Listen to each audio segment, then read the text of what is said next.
Assalamualaikum Sobat Football United. Ya, review Manchester United tidak menang seri menghadapi Everton dengan skor 2-2. Tapi ya ini merupakan dari sisi hasil merupakan peningkatan ya, karena Manchester United sebelumnya ini ketika tandang ke London menghadapi Tottenham Hotspur ini kan kalah 1-0. Di pertandingan ini bukan hanya berhasil meraih 1 poin menurut gue, dan juga berhasil menciptakan 2 gol, di mana di pertandingan sebelumnya Manchester United gagal untuk menciptakan gol. Manchester United juga mampu menahan tim yang sedang dalam keadaan sangat positif menurut gue, Everton.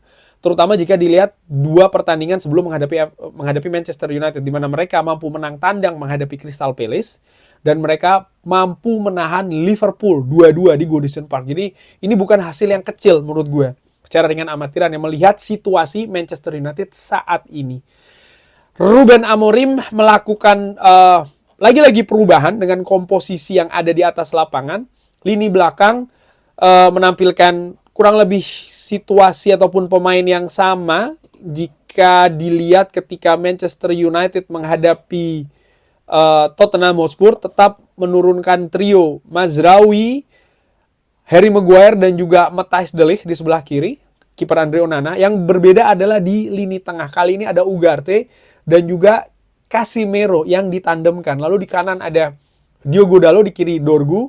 Nah, Bruno Fernandes ini didorong ke posisi gelandang serang nomor 10, diduetkan dengan Joshua Zirkzee. Dan di depan ada Rasmus Højlund. Dan menurut gua di babak pertama situasi ini tidak berjalan.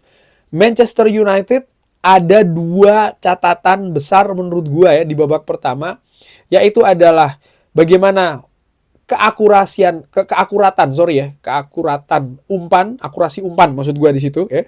Sorry, agak ringan amatiran. Akurasi umpan tidak bagus. Manchester United sering salah umpan, terutama ketika build up masuk ke daerah pertahanan dari Everton. Lalu juga duel. Manchester United sering kalah duel, terutama di lini tengah. Pemain-pemain tengah dari Everton, Idrissa Gueye dan juga Doucouré ini sangat dominan di lini tengah. Dan ini memaksa seorang Bruno Fernandes yang diplot tadinya sebagai gelandang serang turun ke tengah. Akibatnya apa? Di daerah serang, terutama di daerah sebelah kiri, sering hanya mengandalkan Patrick Dorgu. Dan ini sangat terbaca dan juga sangat enak sekali bagi pertahanan Everton ya. Dan mereka sering sekali memberikan double cover atau pengawalan dengan 2 orang untuk Patrick Dorgu ini, sehingga serangan Manchester United sangat-sangat minim ancaman di babak pertama. Dan justru Everton mampu menciptakan 2 gol di babak pertama, masing-masing melalui Doucouré dan juga Beto. Gol dari Beto ini menurut gua menunjukkan ya bagaimana pemain Manchester United, dari skema gol yang terjadi, pemain Manchester United ini ada banyak sebenarnya di kotak penalti. Mereka berusaha untuk memenangkan bola, mereka berusaha ingin melakukan clearance tapi gagal, dan bola justru akhirnya bisa jatuh di kaki Beto dan akhirnya bisa menciptakan gol. Dan ini menunjukkan menurut gue bagaimana situasi lini pertahanan Manchester United yang nggak banget. Mereka unggul jumlah orang di kotak penalti sendiri, tapi mereka gagal menghalau bola tersebut. Dan ya, gol kedua yang diciptakan oleh Doucouré kurang lebih juga hampir sama. Ada tendangan yang berhasil di-save oleh Andre Onana, tapi bola rebound. Bagaimana pemain belakang Manchester United ya, daya screeningnya kurang lebih seperti itu, tidak bagus.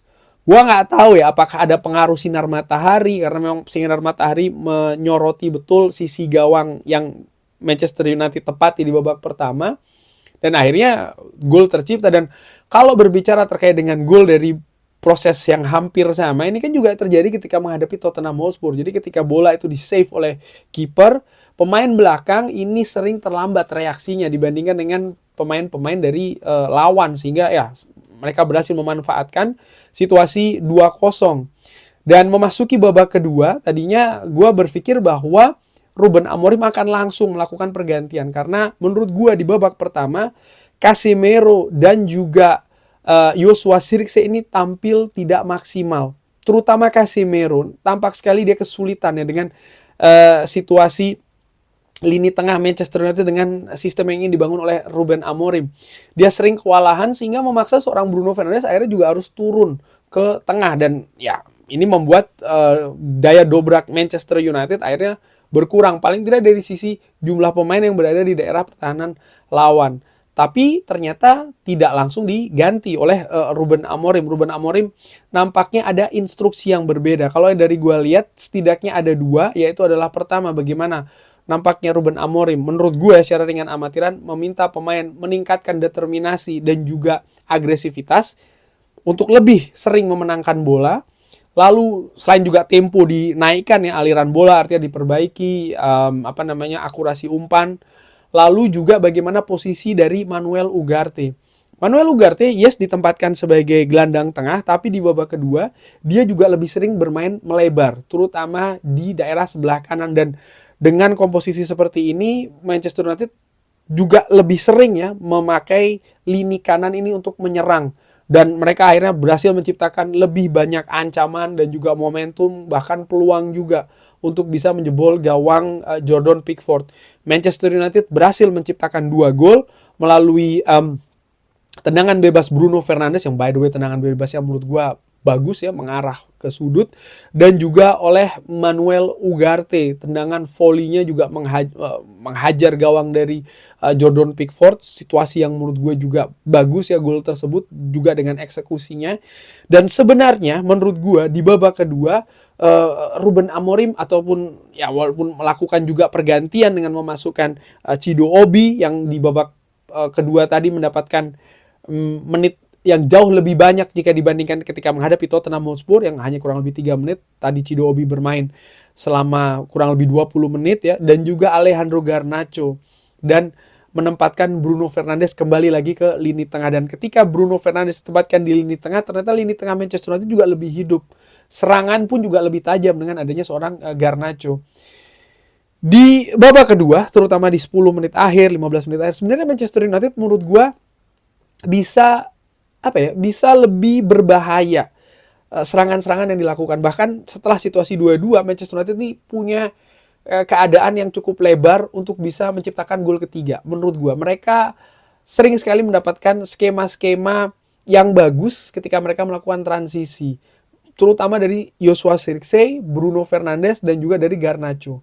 Hanya saja untuk Garnacho dan juga untuk Joshua Zirkzee, sayang sekali keputusan-keputusan akhir yang mereka lakukan sering sekali tidak bagus ya. Jadi situasi momentum berbahaya ketika mereka melakukan transisi ini akhirnya terbuang.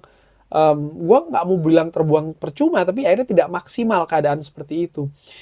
Everton nyaris mendapatkan penalti di penghujung pertandingan ya. Ada sebuah penyelamatan dari Andre Onana.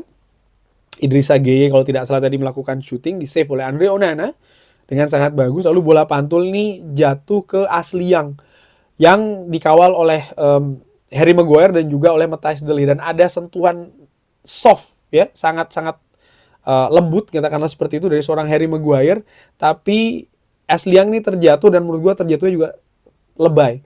Apakah itu penalti? Menurut gue tidak. Kenapa? Karena walaupun ada sentuhan, tapi itu sangat-sangat soft sekali. Dan kalau seandainya itu dianggap penalti, maka ada situasi kejadian yang hampir sama juga dengan seorang kalau tidak salah James Tarkowski ya, yang melakukan semacam kayak dorongan juga kepada Harry Maguire beberapa periode sebelumnya di pertandingan, dan Harry Maguire juga terjatuh, tapi wasit menilai itu terlalu ringan pelanggaran untuk diganjar penalti. Dan sama juga dengan situasi dengan Ashley Young tersebut, dan wasit membatalkan situasi penalti. Nah, setelah itu pun juga sebenarnya Manchester United tetap bisa mendapatkan momentum-momentum yang berbahaya. Nampak memang betul mereka ini berupaya untuk bisa mendapatkan 3 poin dengan situasi yang tidak mudah ya, membalikkan keadaan dari situasi 2-0. Tapi ya waktu yang harus membatasi dalam tanda kutip ya nilai sepak bola ya, karena di pertandingan diakhiri juga dengan waktu dan situasi 2-2. Secara keseluruhan jelas ada perbedaan yang sangat mencolok dari cara permainan nomor 1 dan juga dari taktikal. Kredit menurut gue harus diberikan kepada Ruben Amorim yang tadi sempat gue pertanyakan ya, terutama komposisi awal di pertandingan yang menurut gua nggak pas, tapi dia memperbaiki dengan membaca situasi, memberikan strategi dan juga perubahan komponen di atas lapangan sehingga akhirnya Manchester United mampu menyamakan kedudukan, bahkan mereka memiliki peluang ya untuk bisa membalikkan keadaan. Secara keseluruhan menurut gua ini pertandingan yang fair dalam tanda kutip untuk kedua kesebelasan. Everton juga tampil menurun menurut gue di babak kedua dan Manchester United mampu memanfaatkan situasi tersebut. 1 poin bagi kedua tim. Tapi gue berharap bagi Manchester United ya, di mana di babak kedua bagaimana jalannya pertandingan ini sangat jauh lebih enak untuk disaksikan. Semoga bisa lebih memperbaiki keadaan di pertandingan selanjutnya. Kurang lebih seperti itu. Reviewnya bagaimana menurut Sobat Football United? Seperti biasa silahkan drop di kolom komen. Terima kasih sudah menyaksikan. Jangan lupa like, share, dan juga subscribe. Wassalamualaikum warahmatullahi wabarakatuh. Thank you.